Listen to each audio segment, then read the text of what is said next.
শুভ দুপুর বন্ধুরা, আশা করি সবাই খুব ভালো আছো। তো আজকে আমি আবারও একটা রেসিপি নিয়ে এসেছি।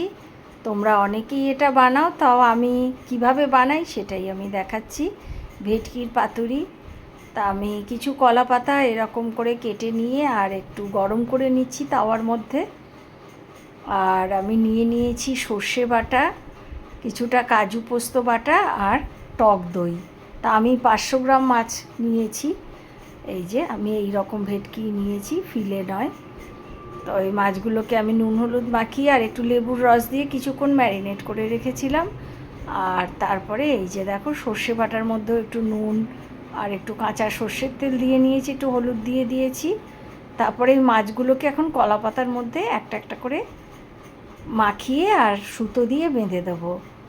তো তোমরা অনেকেই এটা বানাও, আর তোমরা কে কেমন করে বানাও একটু যদি রেসিপিটা আমাকে বলো তো আমার খুব ভালো হয়। তোমাদের বানানো রেসিপিও আমি একটু শুনতে চাই। তা আজকে আমি আমার রেসিপিটা শেয়ার করছি। তো এই যে সমস্ত হয়ে গেছে একটা একটা করে, আর কাঁচা লঙ্কা দিয়ে আর আমি ওপর দিয়ে একটু সর্ষের তেল দিয়ে দিচ্ছি কিছুটা করে। আর এই যে আমার সব কটা মাছ রেডি হয়ে গেছে সুতো দিয়ে বেঁধে। আর এই ননস্টিক প্যানটাতে আমি একটু সর্ষের তেল দিয়ে দিয়েছি। আমি সর্ষের তেলেই করছি, তো তোমরা চাইলে সাদা তেলেও করতে পারো। আর এই মাছগুলো একটা একটা করে বসিয়ে দিচ্ছি। তো এইভাবে কলা পাতায় করে মাছ সত্যিই খেতে খুব ভালো লাগে। তো আমার মা রুই মাছও করতো এইভাবে কলা পাতায়, বা ইলিশ মাছ তো হয়ই। আর এই কিছুক্ষণ এইভাবে ঢাকা দিয়ে দিয়েছি। তা এক পিঠ হয়ে যাওয়ার পরে উল্টে দিয়েছি। এই যে পাতাগুলো বেশ পোড়া পোড়া হয়ে গেছে, এবারে আবার উল্টে দিয়ে আবার ঢেকে দেব আর এক পিঠ হওয়ার জন্য। তো বেশ মিনিট 10 এপিঠ ওপিঠ করে এই যে দেখো এই রকম দেখতে হবে, তখন আমি গ্যাসটা বন্ধ করে দেবো।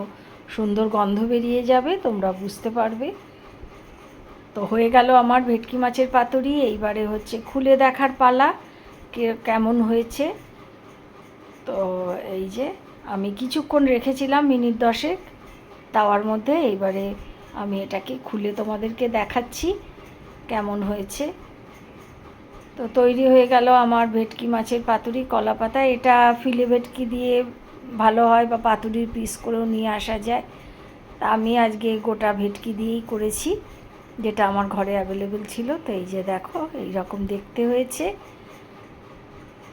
আর রেসিপিটা ভালো লাগলে please like share and subscribe করে দিও। তোমরা সকলে খুব ভালো থেকো। আজকের মতন ভিডিওটা এখানেই শেষ করলাম। টাটা।